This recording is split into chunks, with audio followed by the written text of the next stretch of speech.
Hi everyone, let's see how you can fix this error while trying to install Google Chrome on your Windows PC. To get started, simply open File Explorer, go to this PC, then C drive, Program Files, Google, Chrome, Application, then the numbered folder and then Installer folder. From here, simply copy the setup file, go to Desktop and paste it. Now search for command prompt. Right click over it and run it as administrator. Now go to the video description and copy this command line from there.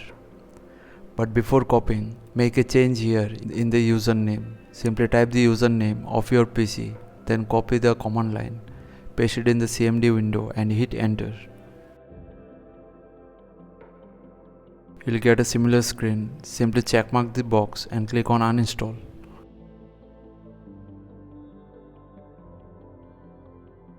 Now close everything and now try to install Chrome, and this time you won't get any errors further.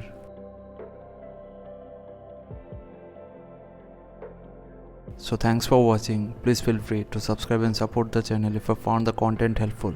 Thank you.